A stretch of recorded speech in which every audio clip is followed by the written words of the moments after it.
Good evening and welcome to the Sales Architects December webinar. Today we're going to be discussing the topic of optimizing your sales, marketing and customer success processes. And we're going to be including 5 low-cost, actionable ways to increase revenue generating activity by up to 30%. My name's Tom Parker, and on the day of recording this webinar, it is the 8th of December 2020. Okay, so what are we going to be talking about today? Well, first of all, I'm going to give a brief introduction about myself and who is going to be speaking on the webinar today in our live Q&A section. Then we're going to move on to that presentation of those 5 tips for increasing your commercial productivity. And then we'll move on to the live Q&A. This will be in about half an hour's time. And our guest panelists will be Scott Cowley of the Sales Mastermind, Richard Lucas from 11 Content, Sean O'Neill from HubSpot UK, and Catherine Brodigan from Intercom. Please, as we go through, do ask questions. I want this to be as interactive as possible. During the webinar, there will be a Q&A function accessible to you. The way to access that, if you follow the instructions on the screen now, so go up to the top right corner, click on the Shapes button, then click on the Q&A button, and then you can ask a question at the bottom in the text box, and you can also upvote questions that have already been asked, and that's a great way to push them up the list so that we address them first. So if somebody else asks a question that you like the look of, upvote that instead of writing the same question again. All of these questions, we'll try to get round to answering them in the live panel. If not, I'll follow up after the webinar with a written response to everyone that's asked those questions. But in the meantime, I've already muted everyone as you've come into the webinar, but please stay muted for the benefit of everyone else until we get to that section. Thank you. Okay, so a really brief intro about myself. So who am I? Who is the Sales Architect? Well, my name's Tom Parker, as I said. That's me.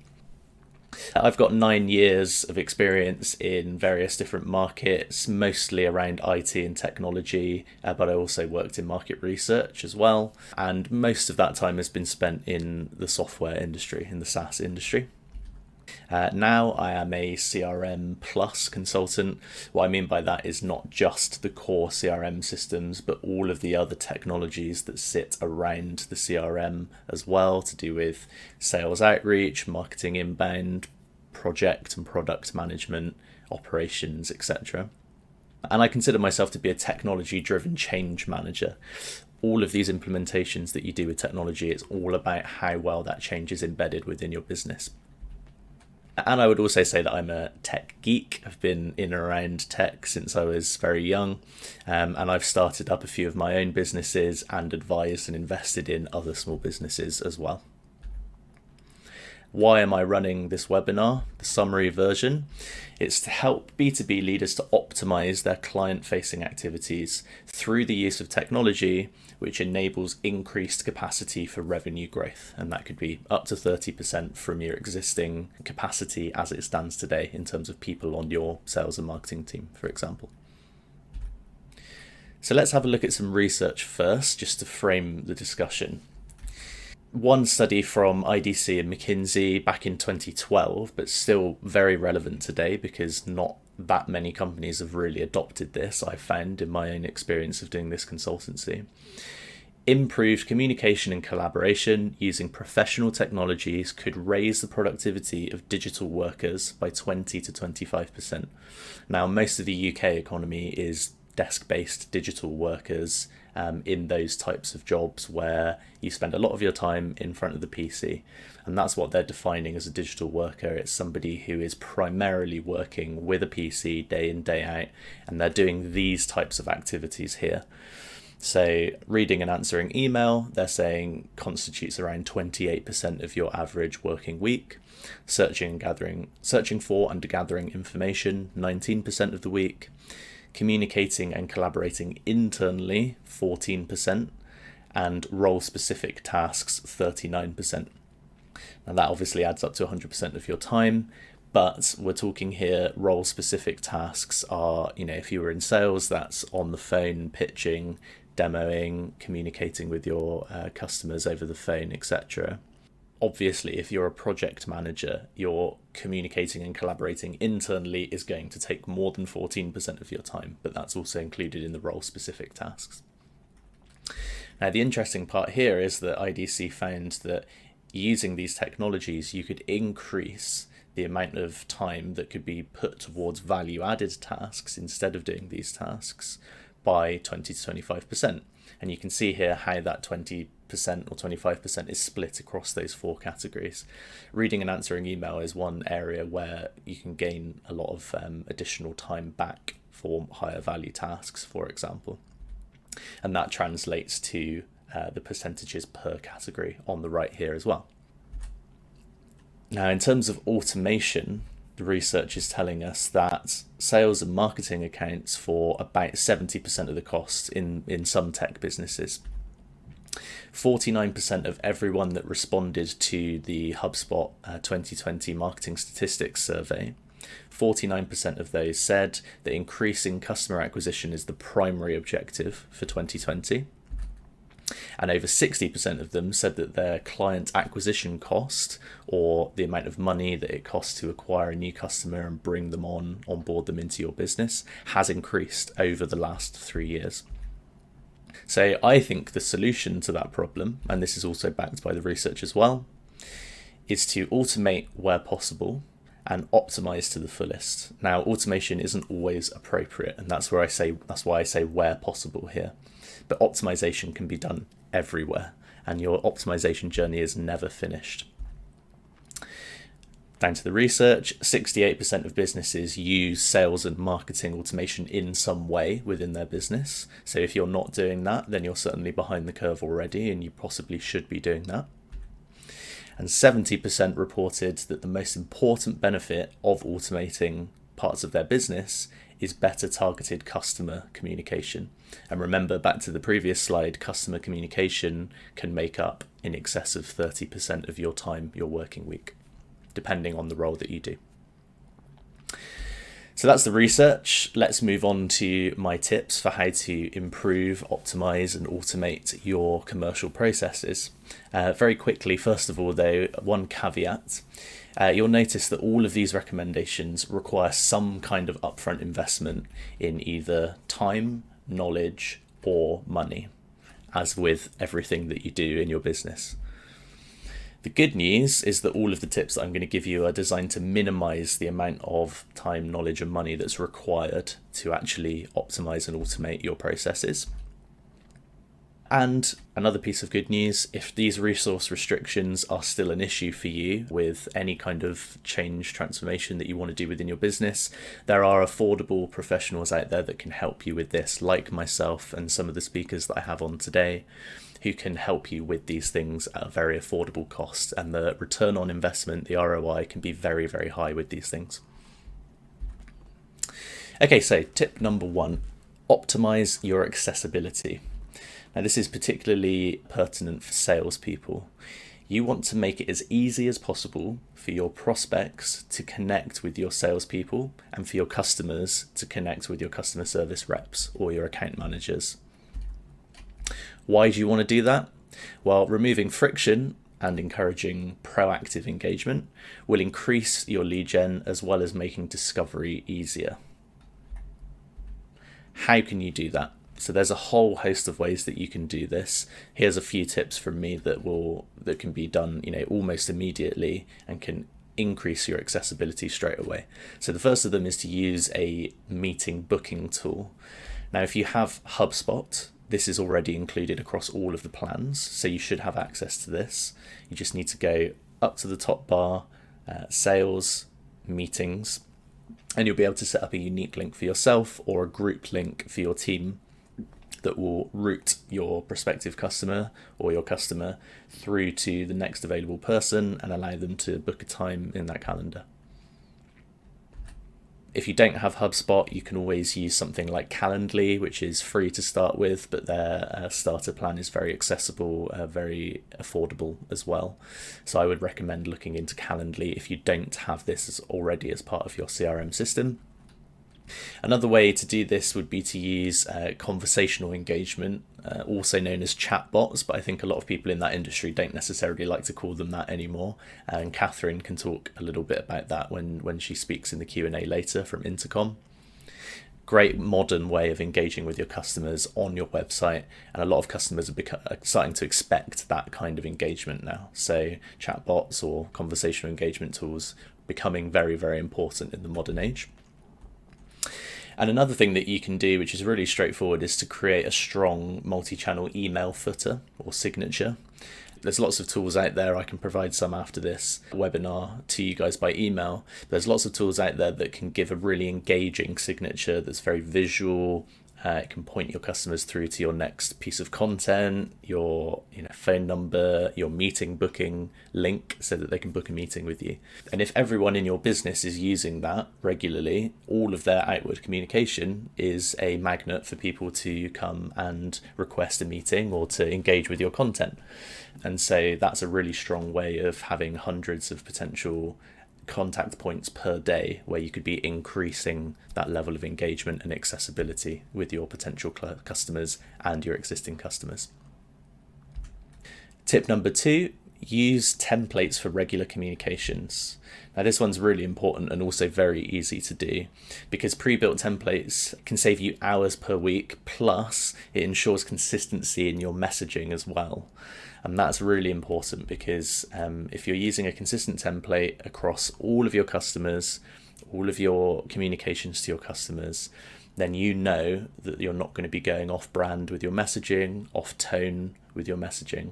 And that creates a nice consistency, and it also saves so much time as well for your reps. Repeatedly typing or copying and pasting from a Word document your content every time you write one of these emails is a completely unnecessary time sink if you're using these templates. And as I said, it also leads to error and brand inconsistencies.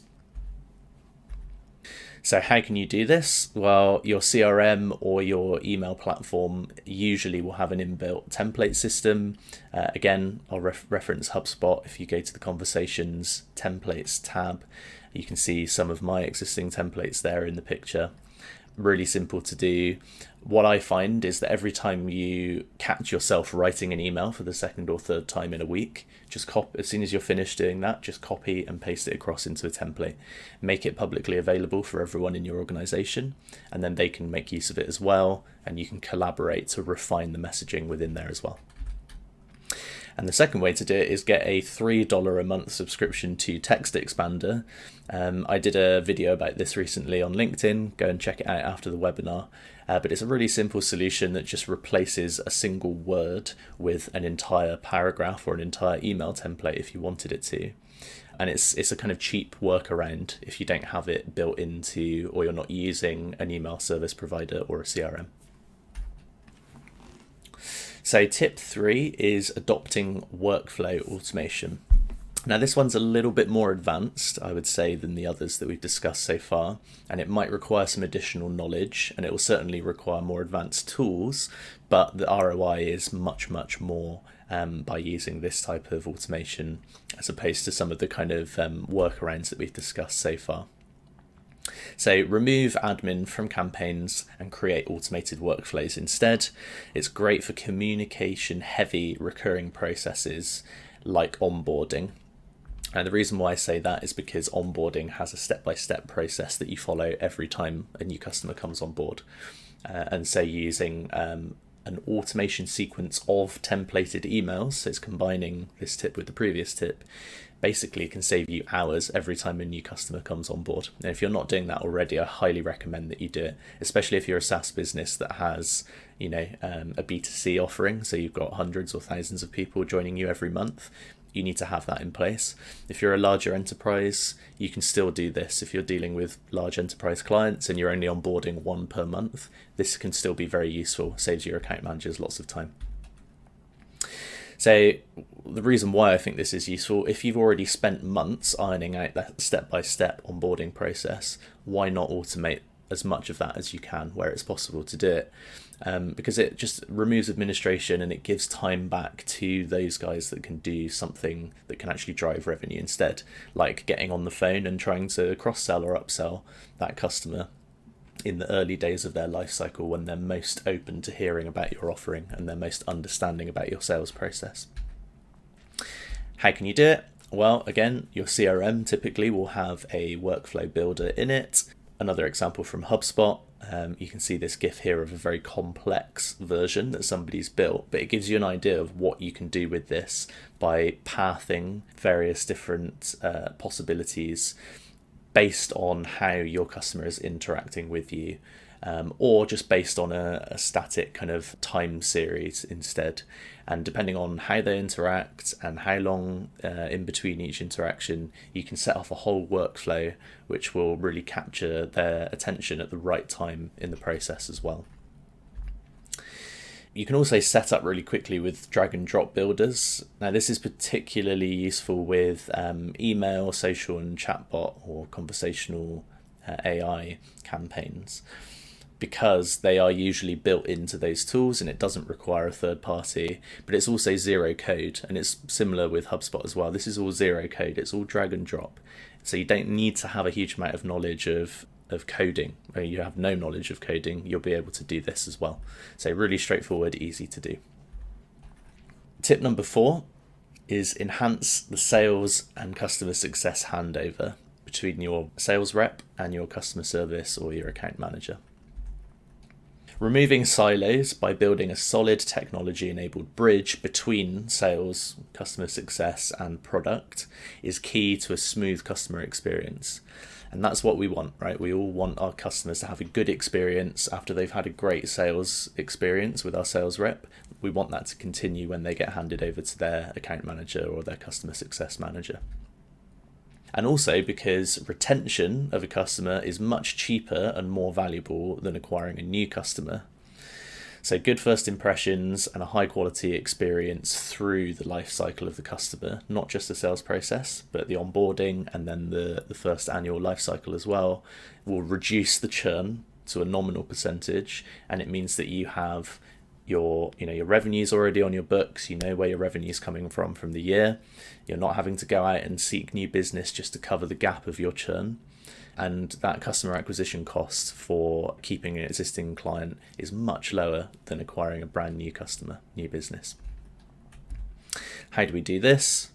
So you can extend your CRM workflow automation or your email service provider's workflow automation into the back end by using more native integrations. Some CRMs also have service desk offering as well, like HubSpot, but I tend to find that actually integrating with what your project managers and your product managers are using is better for the kind of delivery experience. And then maybe also your customer service guys might be using some kind of project management tool as well. So something like ClickUp or Monday or Asana, there's dozens of these tools out there, and they're all fairly level pegging in terms of their comprehensiveness and their ability to do the job. And so you can get those tools for a really low cost, a few dollars per user per month if you're a larger business. And they look a little bit like this. And you can integrate those with your HubSpot or your Salesforce, whatever your CRM is that you're using. And what that means is when a deal hits closed won in your CRM, it triggers off a workflow that will then create, for example, the onboarding process, or what they're calling here a customer implementation process in this picture. And that will enable your customer success team to pick up from where the sales team left off and have that smooth, seamless experience for the customer. And remember, they don't see any of this. The customer doesn't see any of this. They just see the communication from your reps. So everything that's going on in the back end is purely internal, and it's optimizing the way that you do things. If it doesn't have a native integration, then it gets a little bit more complicated. So if there's no standard integration between, let's say, HubSpot and your project management tool, then there's loads of zero code connectors, I call connectors, something like Zapier or PySync, and those can integrate seamlessly with your back-end systems with little to no code. That might require a little bit more knowledge and someone to come in and help you with that, but it's really worth it if you've got kind of legacy systems that aren't natively integrated. Modern SaaS systems usually will be anyway. So tip 5, analyze and continuously improve.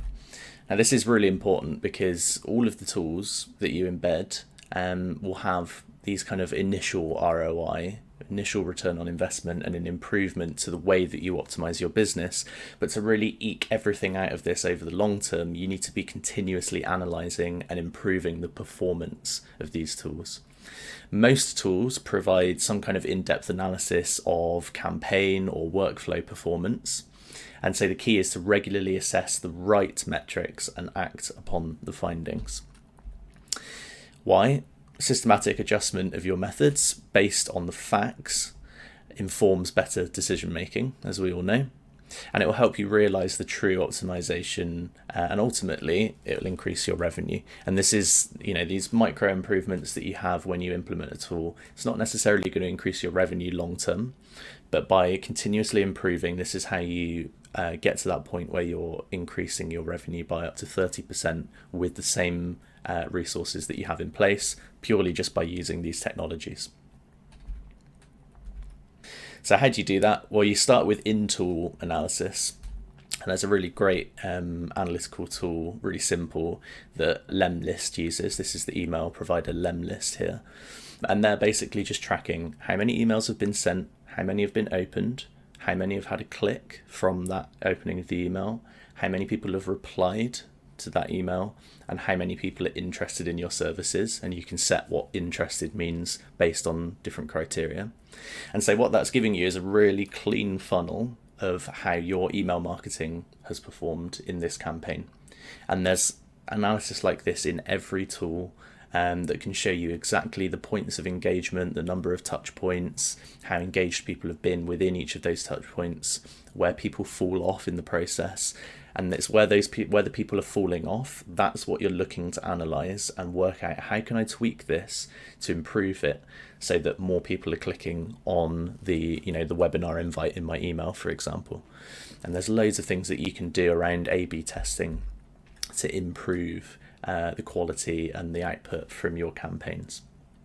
What you should also do periodically is extract the data from all of the different systems, so from your CRM, your email tool, your prospecting tools, your project management tools, bring it all together in, I hate to say it, a spreadsheet, because spreadsheets are still the best for certain activities.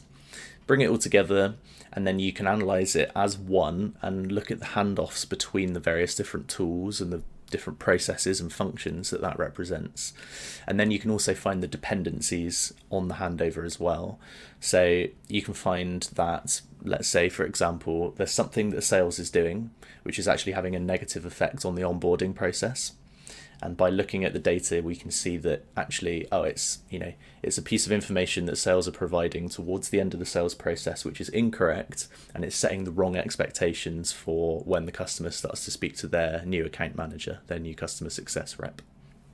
So periodically doing that and assessing everything, and usually actually that's great to be done by a third party, an external completely objective consultant that can help to look at those processes, really understand how to improve them over time. Great to be done by management as well.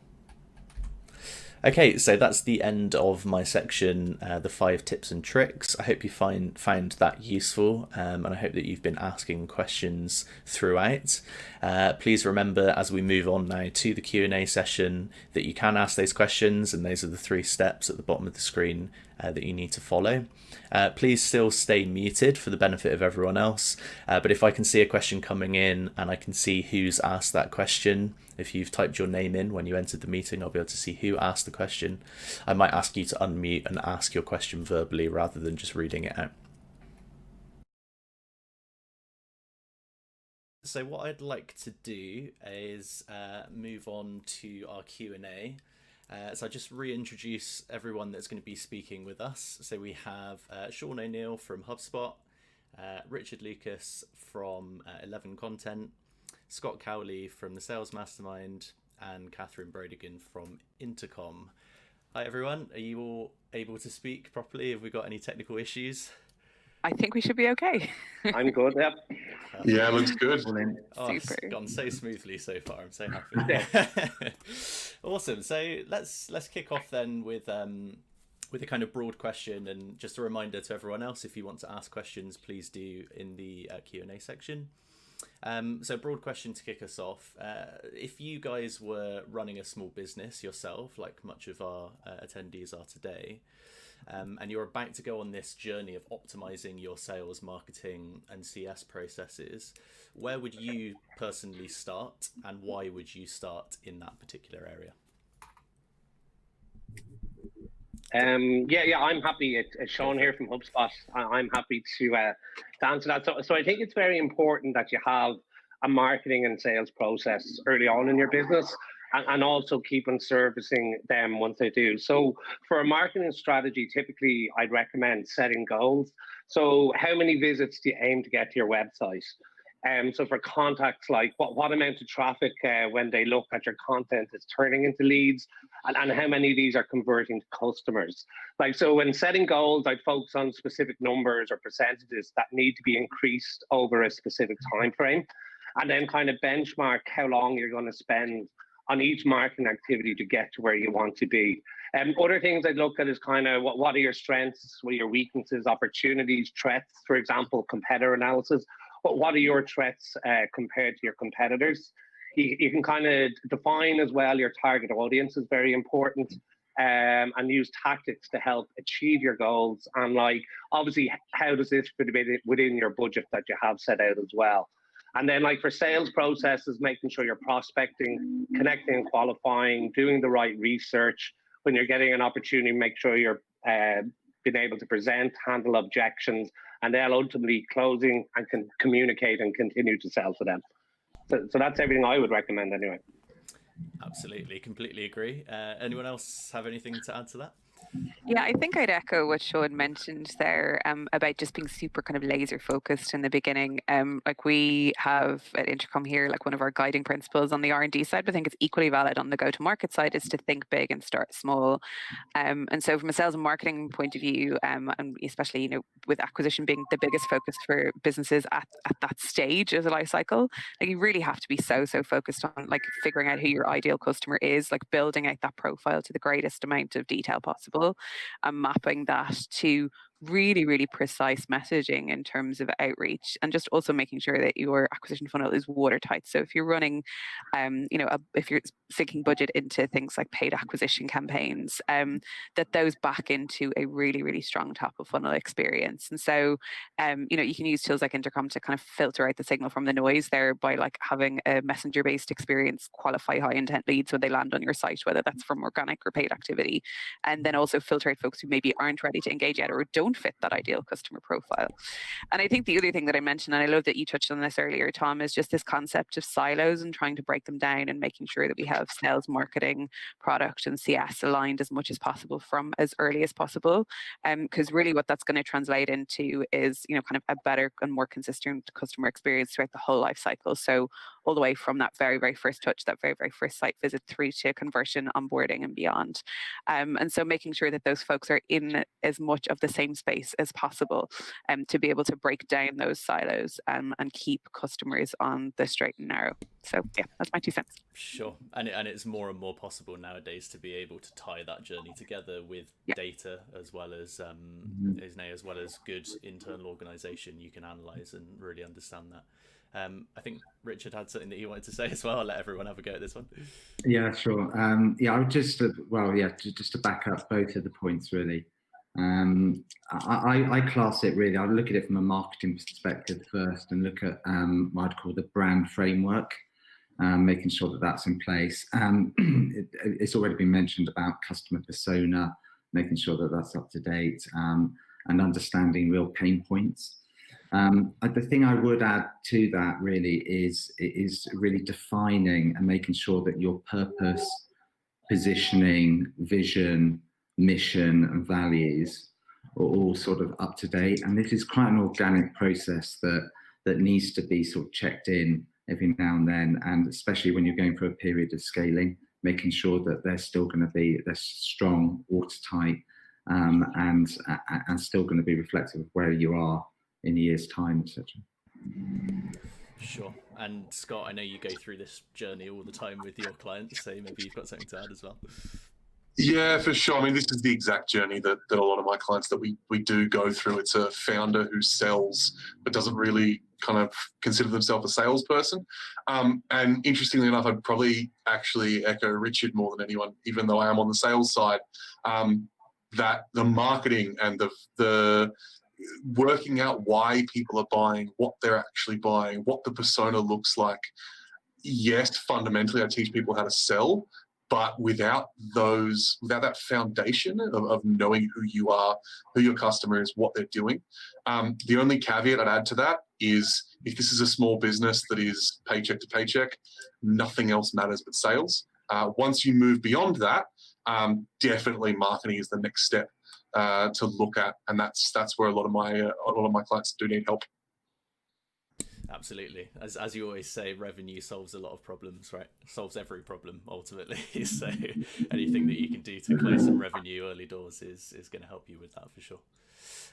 So everyone mentioned marketing at some point there. So maybe I'll direct the next question more towards Richard to start with, and then we can move on to everyone else as well. So Richard, obviously you run a content marketing agency. What do you think in 2020, based on the fact that everything has changed a lot in 2020 as well, what do you think the best current channels and methods are through which you should be delivering your content to your prospective clients and also your existing clients as well? Okay, good question. Considering the year that we've had, so I'm just going to sort of define it slightly differently. I wouldn't necessarily look at channels. I'd probably look at touch points and sort of define it that way. And thinking about, I always go back really to Google's Zero Moment of Truth piece of research they did back in, I think it's back 2012. Which is a really good reminder of the fact that in order to take somebody through from a relationship they haven't really started to conversion, you need 7 hours of touch points across, 11 touch points actually across 7 hours and 4 destinations. And that always sort of rings truth and brings me back to it, because I think you hear a lot of people sort of suggesting, well, you have people come to your website, but only 2% converts or are interested. It's because the other 6 hours and 58 minutes haven't been sort of touched, I suppose. So, in terms of those touch points and channels, there's blogs, but they're not blogs, webinars like this, for example, visiting a website, which is 2 of those minutes, events. Not all of them need to be in the digital space. So that's certainly for sure. And I think that there's more of them have been in that space in 2020, more than any, but I think that there's still the combination of the 2 together is really important and will be going forward. So I would say touch points rather than channels would be where I'd be focusing on. Sure. Thank you very much. I wonder if Catherine maybe has something to say on that, because obviously Intercom is great at capturing attention through various different types of touch point. Have you got anything to add to that? Yeah, absolutely. I mean, I think like when marketing is such a kind of broadly encompassing thing. And I think, there's absolutely a role for, really, really well targeted messages that reach customers with the right message, at the right time, in the right channel, with the right context in mind throughout their life cycle. And, great examples of this that we've seen kind of work really, really badly in kind of the before scenario with customers that we would speak to here would be, around messages that either kind of addresses somebody as like a dear valued customer, i.e. not personal, or are really, really badly targeted. So they're trying to sell you a feature that you already have, for example. And so I think if we think about the job of lifecycle marketing now, like context is absolutely everything. You've just got such a limited kind of time and opportunity to actually capture somebody's attention that, the message is really, really key there. But I think the channel has equally got kind of a role to play here. And certainly from our experience here, what we've seen is that,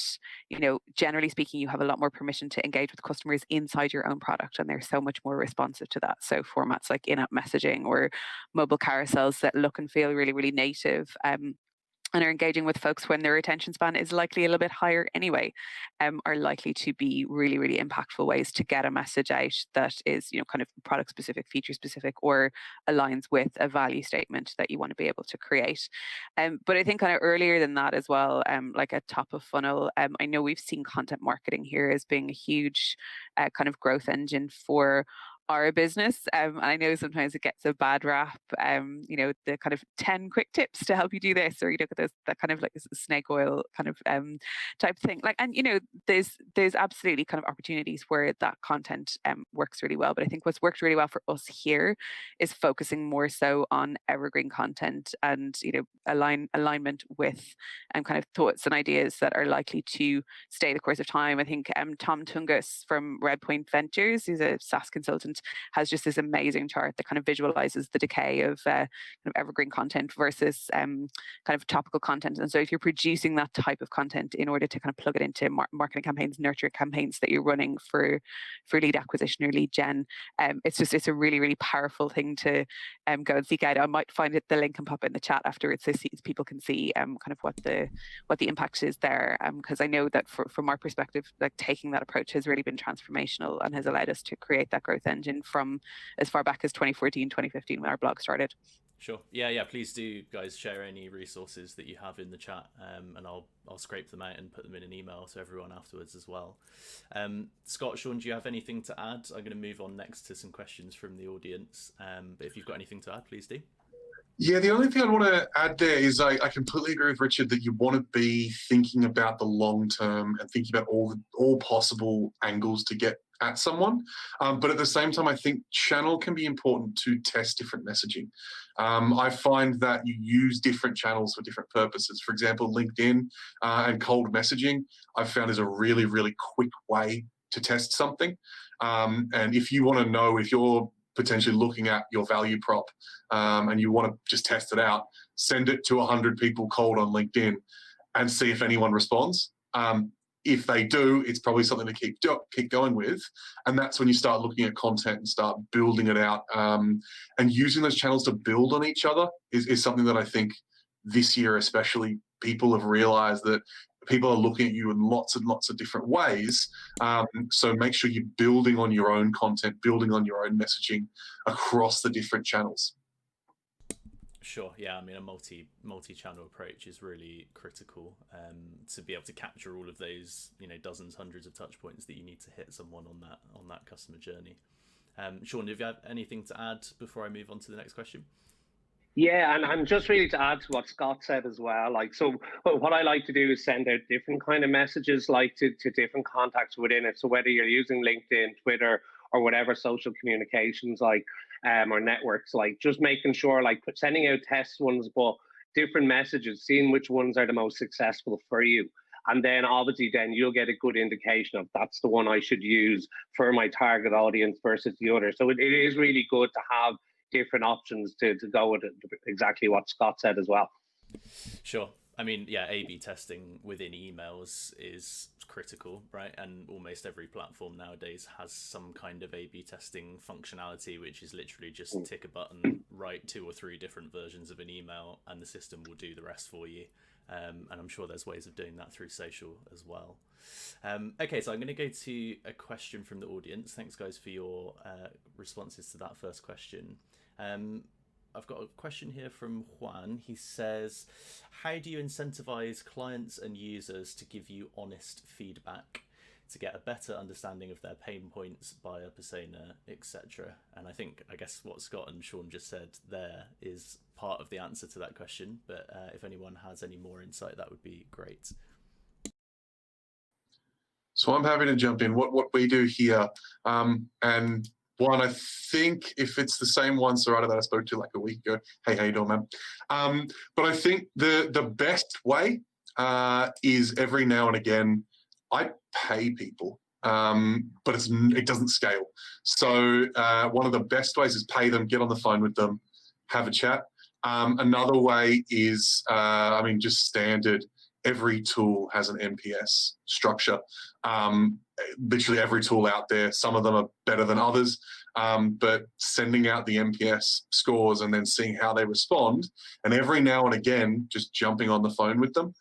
It's really powerful when the CEO just picks up the phone and calls someone. It doesn't scale massively, but if you do that for 1 hour a week, 1 hour a month, you'll start to see what the trends are, and then you can start handing that off to a CS process, and even ask them, like, what would incentivize you. That's kind of my 2 cents there. I'm not kind of going off piste here, but I'd like to, Catherine, is it okay if I volunteer you? Because I'd be really curious how Intercom does this. Yeah, it's a great question. And so like the honest feedback kind of surfaces at various different points and in various different levels of detail from our existing customers. And so, luckily for us, we dog feed our own product here. And so naturally, there's a really, really strong throughput of product feedback that surfaces with our support team through the conversations that they're having with our customers day in, day out. And so what we've been able to do there is just put in place a really, really robust set of data classification that will enable that feedback to get kind of directed straight through to our product teams. We use a feature called conversation data attributes to do that. So that kind of solves for the kind of quantitative side of the equation, in that data tends to be kind of high volume, less detail. I think then as we start to kind of get into more complex needs that kind of would, want to be able to speak to specific customer segments or specific strategies that our R&D team would be considering, this is where our sales team and our research teams have a much bigger role to play. Again, like voice of sales is a hugely important consideration in our road mapping here. And our sales reps are and they're trained on this on a quarterly basis on providing product feedback through Salesforce. And so if our account managers and CSMs are on a call with an upmarket customer and they're hearing feature requests or kind of gaps that we need to address in the product, those are logged on Salesforce, and again those surface with the R&D teams pretty much instantaneously. We have that connected to Slack, and there's often some really immediate discussions that get kicked off there, but on a quarterly basis those data themes get synthesized as well, and kind of help inform a kind of prioritization matrix that our R&D team will use to consider their road mapping strategy. But I think the third dimension there is actually where we'll go out and source specific customers through our research team who maybe are or aren't sales owned, but they meet very specific kind of user usage or behavioral patterns that we want to be able to understand more of. So that might be really, really heavy users of the Intercom API, or it might be customers of ours who have a lot of end customers and have unique needs in relation to scale. And so our research team are typically very, very prescriptive about that type of outreach. Those are the scenarios in which we'll actually, kind of reach out cold to those folks and say, hey, listen, we'd love your opinion on this specific thing.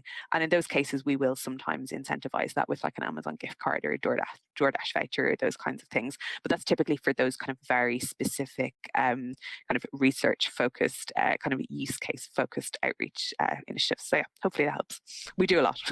Yeah, it sounds extremely complex, but I guess the answer for a smaller business is that all of these things can be done on more of a micro scale using these various different tools.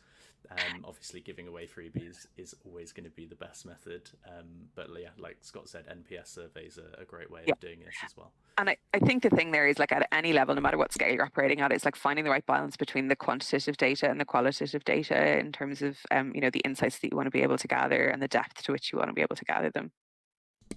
I'd be interested to get Richard's feedback on this as well, because obviously it's slightly more difficult to understand how your content marketing is hitting with your, obviously if you're getting loads of likes, comments, shares on something on LinkedIn, you've got a fairly good understanding of how that's hitting with your audience, but in terms of other forms of media and more difficult to measure types of media and platforms, how do you go about doing that? I think it's the combination of what's already been mentioned about qual and quant and which one you're going for. But from a quant perspective, I think sometimes incentivizing that feedback through maybe a suggestion of anonymizing the data so that you're able to sort of pull a report together that could be useful for everybody. it's useful in giving that to everybody if you participated and you've given that information. I think that's quite a good incentive. And then just back on the qual side, I think it can't be just getting on the phone and just asking the question. You really can't beat it. I think your most engaged customers are your biggest asset with regards to any kind of feedback on your sales process, your approach, your marketing, your product. The closer you can get to your most engaged clients, the better it is for your revenue, but also the better it is for everything else as well. Sean, I'm not missing you out on purpose, but I think you're going to have an answer for the next one, so I'm just going to move on to the next question for now. Maybe you can answer it first. So Giles says, I'm really interested in finding a successful affiliate program at my company to get customers and interested parties selling our lower cost volume products. Can anyone give me some advice about how to get this off the ground and actually making me some money? That's a great question. Any thoughts on that? Maybe Sean, if you wanted to go first. Yeah, absolutely. Like, so it is kind of how you're actually targeting them, like, as well. So like from a marketing perspective, how you're reaching out to them, creating them as leads, like how are you getting after your target audience as well? Like, so is it kind of through social media? Is it through adverts? Is it through Google as well? Like, is then once they're kind of becoming like, what is the outreach? Like, what processes do you have in place for this? So for example, like then going, are you doing your research? And it's always important to look into LinkedIn, for example, or any of this kind of anything online that gives you information on them, and then coming up with your own kind of pitch and your own messaging, like in terms of how you're going to position kind of that initial conversation, like, and then from there, like really kind of sitting down and not just pushing your product, but whatever that may be, just sitting down and understanding their needs and their requirements, and then from that, then seeing how your kind of product can fit in to meet their requirements as opposed to what like pushing your product on them. That's some of the stuff I definitely would suggest. Yeah, absolutely. I mean, with affiliates in particular, getting their engagement and, like Sean says, trying to work out exactly what it is that's going to be the most beneficial for them and working your product or your company's proposition into their journey is going to help you immeasurably with that. Scott, maybe you've got something to add on this, because I know you've helped build these kind of programs in the past as well. Yeah, definitely. I think, as Sean was saying, knowing like what the pain points are, both of the affiliate and of the end user, and being able to present that like in a tight wrapped bow. I'm literally building an affiliate program, a partner program with one of my customers right now, and we're getting to the point where we're actually going to start hiring an SDR to cold call potential partners. But the main thing to understand here is this question, Giles, I don't know where you sit as far as the price point, but understanding how much, you've mentioned low costs, so understanding how much they're going to have to sell to actually make money and then quantify that for them. So that customer I've literally just mentioned before, their product is basically under $10 per item. However, that actually translates into a couple of $100 per month per referral, just the way that it's structured. So we've basically built a whole bunch of case studies, which is literally company A sent one referral for a small site. We then convert that into, I think it was about $400, just for a really, really small referral that they didn't think was going to be anything. So showing them how much money they can make.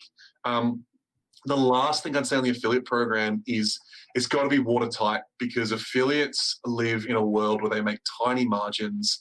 They're sending a lot of traffic to a lot of different places. If you don't make them money in like the first weeks or months, they're going to move on to the next offer really, really quickly, because it's just a cutthroat world of affiliates.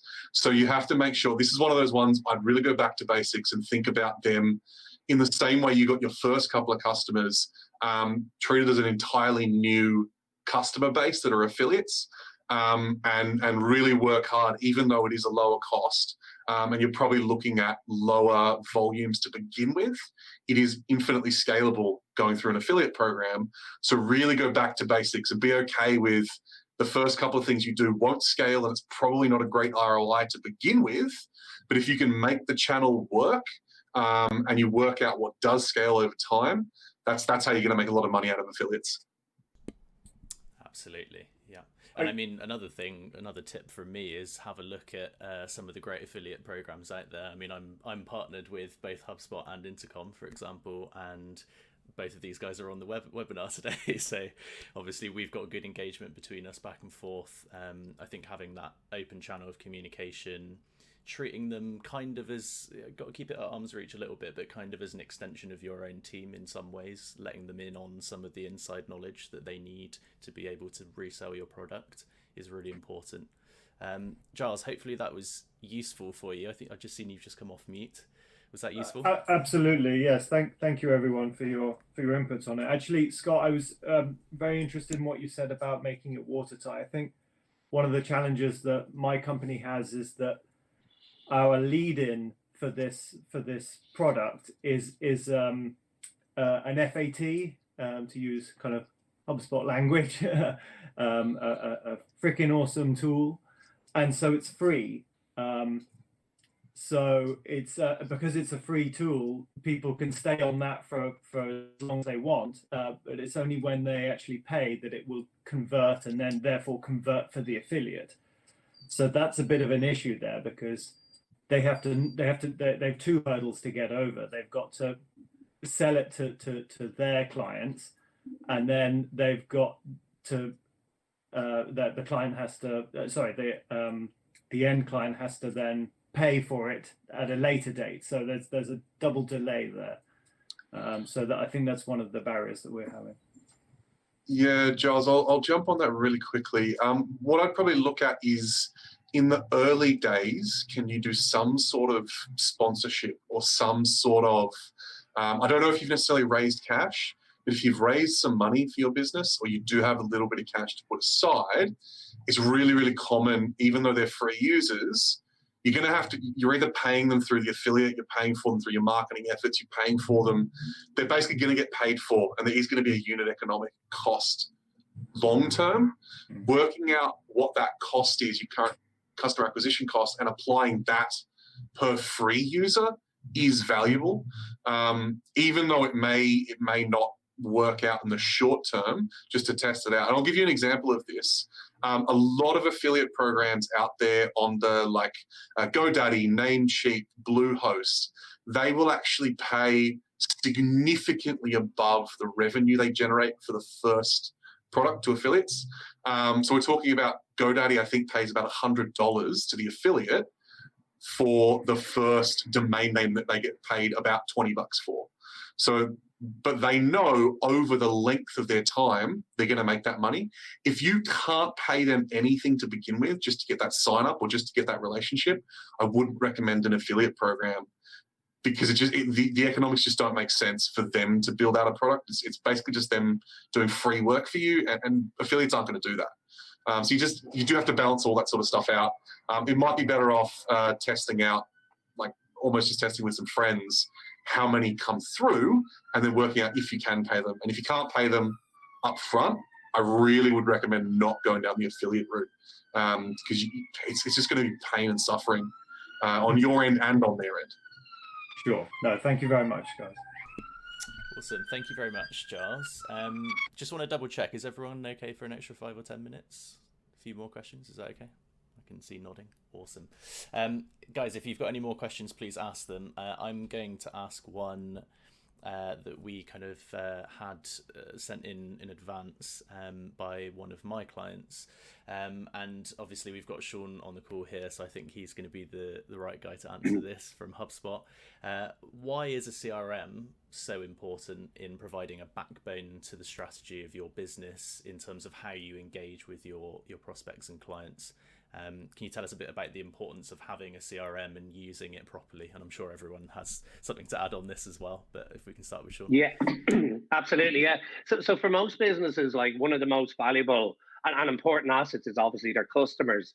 So you'll find in early days, a lot of companies and details about your customers, as in who they are, how they've interacted with your organization are spread out in many different places. So it could be emailed, it could be in the owner's head, it could be scribbled down on pieces of paper on people's desks.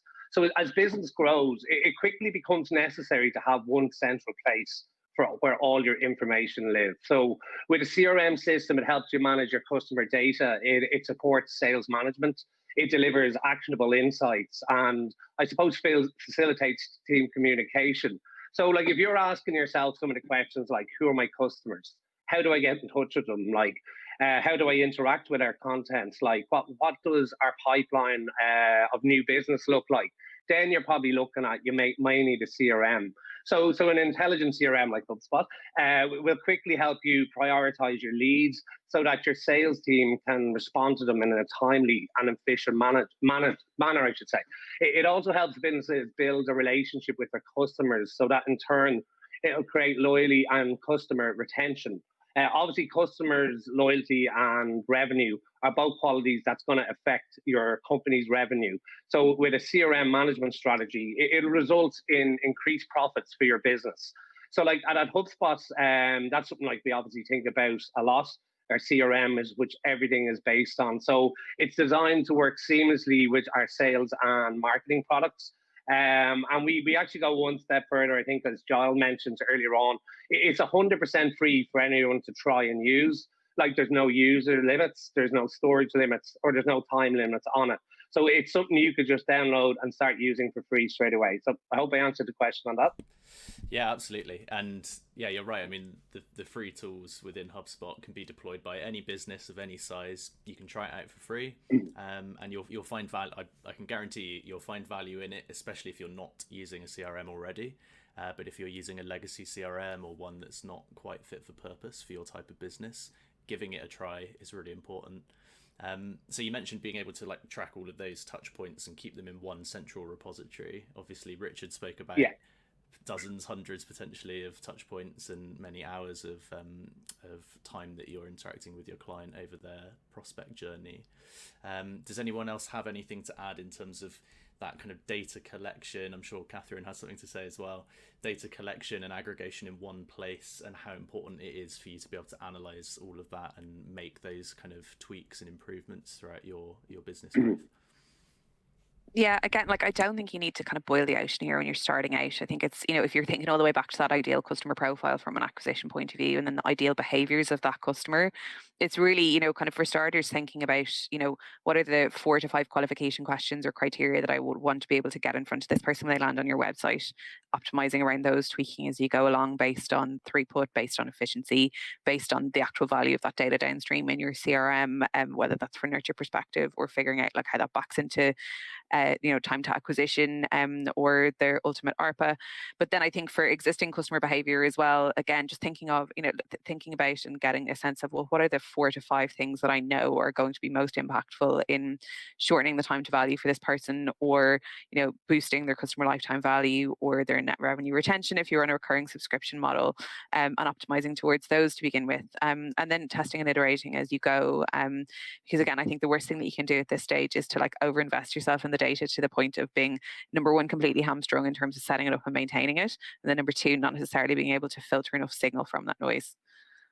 Yeah, definitely. There's as your business grows, there's an increased amount of effort that should be placed on these kind of operational processes around your CRM. Definitely starting out with 2 or 3 kind of key criteria and getting those nailed down to start with is going to be important. Scott, Richard, have you got anything to add?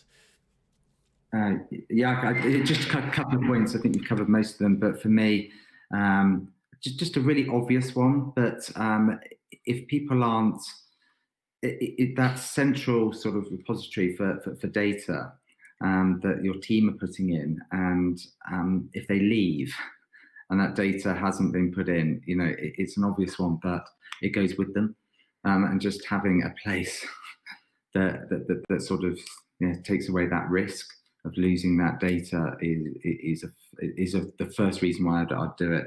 Secondly, I mean, it's just really, for me, it's about segmentation of that information, and gives you the opportunity to build that data and send the right messages at the right time. So you're going to be sort of increasing your conversion later on down the line.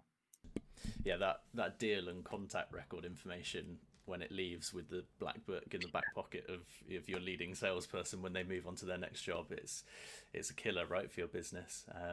And being able to pick up on those mid to late stage deals that someone else was carrying before they left the business, and knowing all of the communication that's been had between your sales team and the client, all of those different touch points throughout their customer or prospect journey so far, is critically important to being able to pick up the baton and continue running with it. Scott, any thoughts on that before I move on? Yeah, I think the key thing about understanding of why it's so important is because small businesses, for the most part, if you're on this sort of a call and you're using automation, you are that digital worker, which means most of your customers are going to be higher value, which means if you don't know who they are, you don't know where they are, you don't know what's going on, your business doesn't really exist. Key person risk is huge. I think also it doesn't have to be complex. Whatever tool you use, just having somewhere that you track people and that you track your customers, that's fundamentally, that is the business. So if you don't have a CRM, you don't really have a business that you could actually bring new people into, that you could sell, that you could do anything with. You've got a bunch of things that you do, but it's not really a business. And the other thing as well is, as the business scales, the CRM becomes even more important, because the best CRMs, and by the way, I love HubSpot, phenomenal CRM. So yeah, sure, love it. But the best CRMs, and HubSpot's one of them, have amazing integrations that you build off the back of. And that lives as your single source of truth. You're a small business, you've got X number of clients. When you start doing things with them, having that single source of truth in the CRM, and then throwing it out into, as you talked about, Tom, in your presentation, throwing it out into ClickUp or Asana or Trello or whatever project management you're using is important. But then if you don't have that CRM, it doesn't, you've got 5 different systems that don't really talk to each other properly, as your CRM becomes your single source of truth over time. Yeah, I mean, beyond your brand equity as a business, you could argue that your CRM is your biggest asset, right? Especially as you start to scale. It's got all of that information that, like Scott said, it is your business at the end of the day. So it's super important. Okay, so I'm just going to close off with a couple of final quick questions.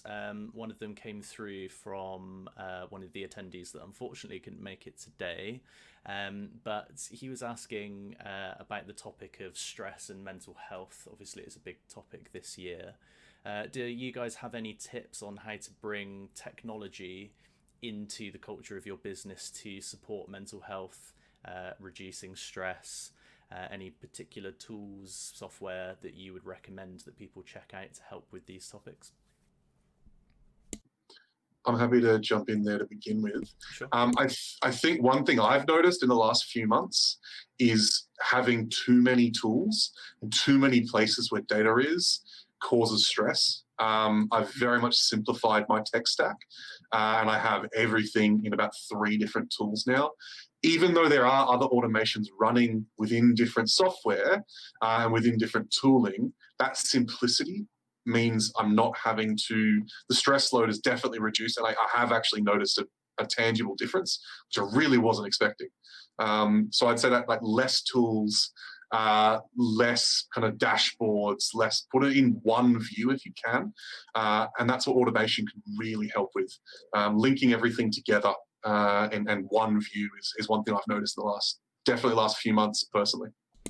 Yeah, I mean, obviously an easy way to reduce stress is to have less work on your plate, and reducing that by automating and optimizing your processes just means that you're not doing the mundane, boring stuff that gives you stress when you should be doing something more important, right? And that's at every level of the business, from the CEO right down to the juniors that are just starting out. Catherine, do you want to come in? Yeah, absolutely. I think the other thing really, just especially as we're all remote and are likely to be for some time in a lot of cases, is just over-indexing on over-communication. And I think particularly in go-to-market teams, so much of a team's experience and individual success within that teams comes from that collective energy of having folks together in a room. And it's a really difficult thing to replace when you're distributed. And so, thinking of ways to leverage technology to create those moments of connection, whether it's, kind of programmed updates that pop up in a Slack channel every Monday morning with kind of check-ins, icebreaker questions, or making sure that you have really, really solid feedback loops in place for folks who might be working on, your sales acquisition team, your BDR team. Here, like at Intercom, for example, we have our own SDRs work in the Intercom inbox as a huge part of their job. So they're in there handling live chat conversations day in, day out. And that's, when you're in that inbox, it's a really high volume environment. If you're in the office, you're, kind of sat with a buddy when you're onboarding, and they're kind of helping you with guardrails on, kind of tone of voice, discovery tactics, questions and things that you should be working with, which is a really, really hard thing to replicate when you distribute it. So being able to create those feedback loops through things like internal notes and collaboration, say, actually, that's a great conversation, or here's some pointers or things that you should improve. Just making sure that that's not getting sacrificed by having folks, remote, and that people are, have the ability to get that feedback and sense checks that they're doing okay. I think it's been particularly, those types of things are particularly impactful for new hires who've come on board remotely this year, who I just have full sympathy for. I had been at Intercom for 4 years before this kicked in back this year. So, having that benefit experience and knowing what that culture is like, but it's a really, really hard thing to replicate in sales and marketing when you're not in the office. So happily, there are a bunch of tools like Slack, like Intercom, like Donut, which is a fantastic kind of remote meeting creator, which can help kind of pair up cross-functional teams as well and create those moments of connection, which have all been, used heavily in this team and really, really valuable this year. Yeah, I mean, we Scott and I used a tool called Unlock a couple of months ago to bring Scott's user forum together that he kind of orchestrates. That was a really good tool for basically giving you sort of a landing page where you can choose which room you want to go into, and there's a different topic of conversation in each room. So that's great for getting engagement between people that are remotely working. We Thrive is another great tool, which is kind of a smaller business in the UK that's just starting to grow at the moment. And they're really focused on giving that feedback loop, like you said, Catherine, between management, staff, and between staff at the same level as well. So I would definitely check those guys out. And I know, Scott, you're a big fan of Trello as well as a kind of visual way of collaborating in a kind of virtual whiteboard format.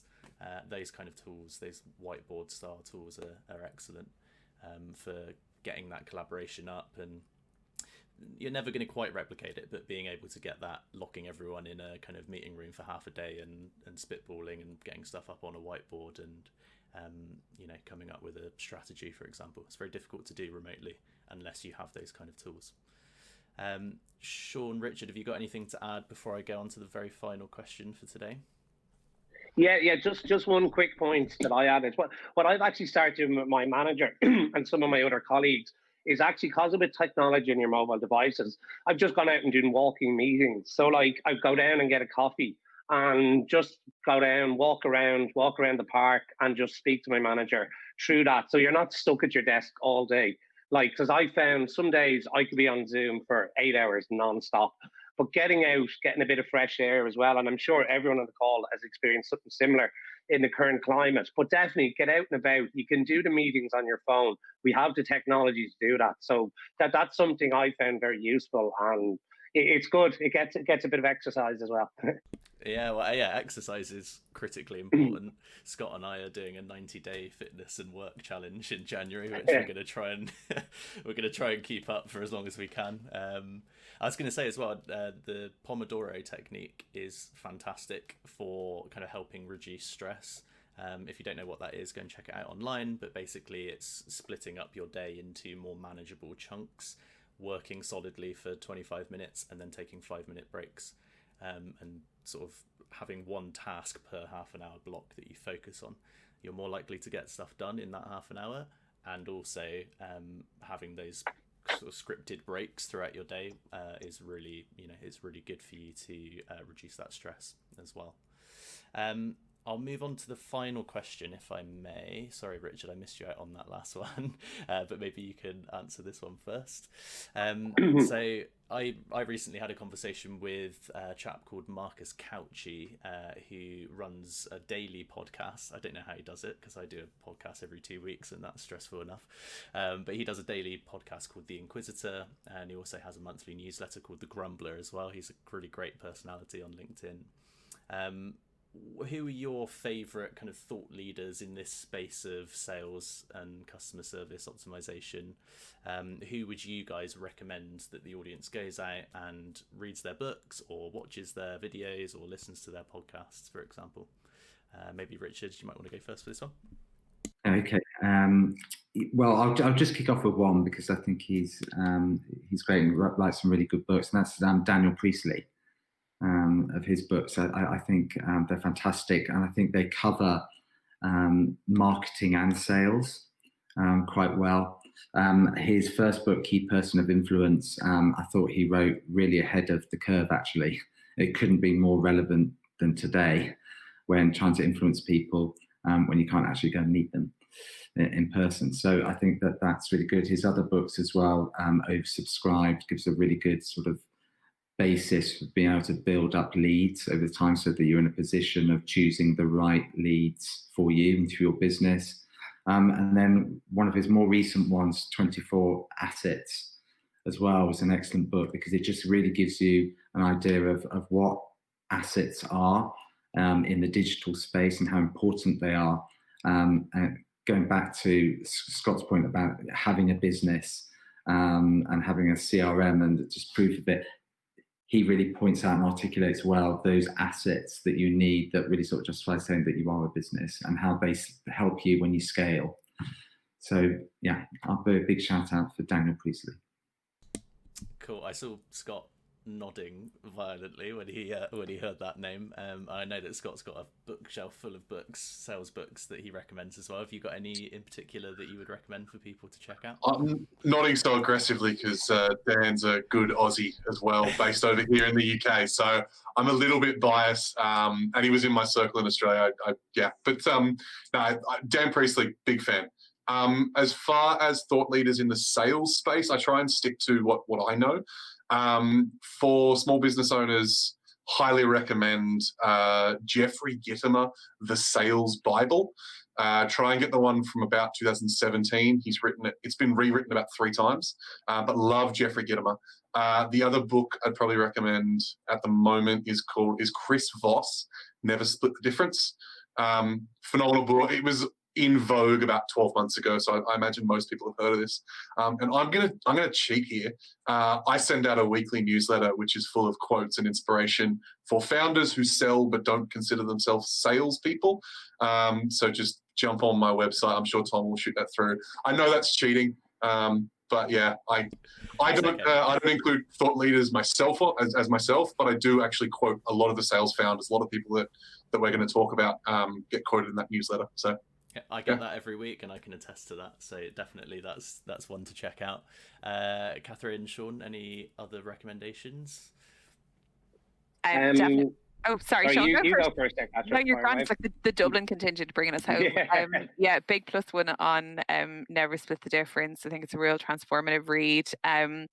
I would also say The Psychology of Persuasion, just a hugely interesting read on like the art of sales, because I think, there's an awful lot of focus these days on the science of sales, like the data, the numbers, but there's still very much an art form to it, and I think it's a really, really interesting take on it. I think on the data focus side though, like there's some really interesting thought leaders out there at the minute. I think Steli FT from Close.com has really, really interesting insights to share in that space. The Gong sales team are just a phenomenal content engine.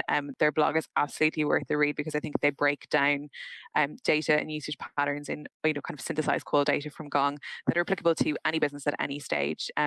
When you consider kind of different sales tactics and the impact of words, which I think is just super interesting.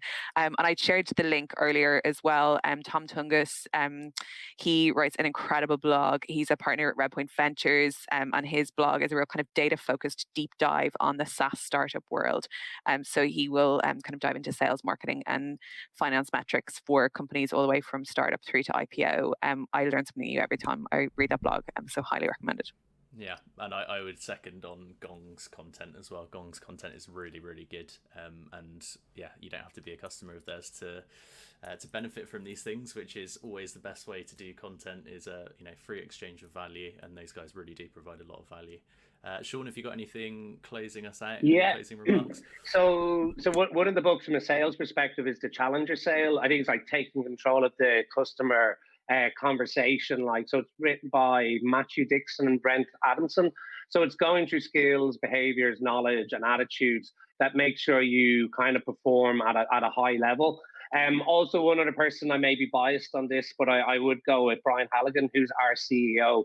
So was one of the people who created the inbound methodology, in terms of how you're marketing to people. And he created the kind of systems and a lot of the stuff that's used by a lot of companies globally as well. So it'd be really worth looking at some of his strategy in terms from a marketing perspective as well. It's really good and really useful. Thank you very much. The Challenger Sale is the first sales book I ever read, and it definitely changed my mind coming from a kind of project management background into sales. Yeah, but couldn't speak more than you guys for that. I think it's a really great book to, if you've never read one before, start with that, because it starts with the basics as well. And I can see, of course, the Intercom blog from Catherine. Yeah, I mean, both of Intercom and HubSpot, all of your content is fabulous. Gong as well. There's so many out there. You can learn how to do sales and marketing for free nowadays if you spend enough time on these blogs, signing up to the newsletters. You can really learn and become an expert in these things for free these days. So you don't have to pay consultants to come in and teach you these things anymore, although obviously it fast tracks that process and that experience. Awesome. Okay, well, I'm going to close this off. I can see there's a question from Robin. Robin, I'll get back to you by email. I'll get some inputs from some of the guys on the call for that one as well, but we've run out of time for now. Thank you guys so much for joining.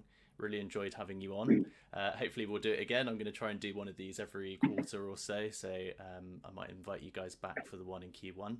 And yeah, have a great Christmas if I don't speak to you again in the meantime. Thank you very much. Thanks, guys. Bye-bye. Thanks, everyone. Thank you. And thanks everyone for watching as well. Bye-bye. Thank you, everyone. Bye-bye. Thanks, Charles.